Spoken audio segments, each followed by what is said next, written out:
এই যে আমার মিষ্টি ভিউয়ার্স বন্ধুরা, সময়ের সাথে সাথে শারীরিক মেনটেন করতে করতে আজকাল কিন্তু অনেক পছন্দের খাবারই আমরা খাই না।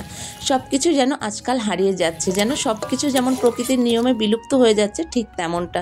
তো আজকে করব আমি ধনেপাতা বাটা। ধনেপাতা বাটার জন্য প্রথমেই কিন্তু আমি কড়াতে রসুন, লঙ্কা আর কালো জিরে তেলে ভেজে নিয়েছি। আর এদিকে ধনেপাতা ধুয়ে নিয়ে ভালো করে ছোট ছোট করে কেটে লবণ দিয়ে ওই সেম তেলের মধ্যে হালকা করে ভেজে নিয়েছি। ধনেপাতা কিন্তু বেশি ভাজলে পরে ওর যে গন্ধটা থাকে সেই গন্ধটাই যেন চলে যায়। তো যাই হোক, ভাজাভুজো হয়ে গেছে। আর এই বাটাটার টেস্টটা একটু আলাদা রকম করার জন্য ঘরে একটা মাছের লেজা ছিল, মাছের লেজাটাও আমি কড়াতে আর একটু তেল দিয়ে ভেজে তুলে নিয়েছি। এবার যাই হোক, বাটা বুটোর পালা। প্রথমেই কিন্তু আমি ধনেপাতা আর লঙ্কাগুলোকে বেটে নিয়েছি, আর তারপরে মাছের কাঁটা বেছে নিয়ে কিন্তু মাছটাকেও সুন্দর করে বেটে নিয়ে ওর সাথে মিশিয়ে নিয়েছি।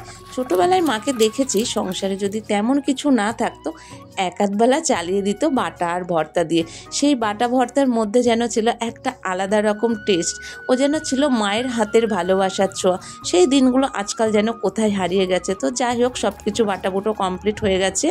আর এবার কিন্তু আমি এটাকে একটু টেস্ট করে দেখি কেমন হয়েছে। মাছ দিয়ে কিন্তু আমি এই ফার্স্ট টাইমই করলাম, তো এটা কিন্তু খেতে বেশ ভালো হয়েছিল। আমি সাথে একটু লেবু আর লঙ্কা দিয়ে খেয়েছিলাম। তোমরা চাইলে একটু কাঁচা সর্ষের তেল দিয়েও কিন্তু খেতে পারো। চলো আজকের মতো রাধে রাধে, দেখা হচ্ছে আবার পরের ভিডিওতে।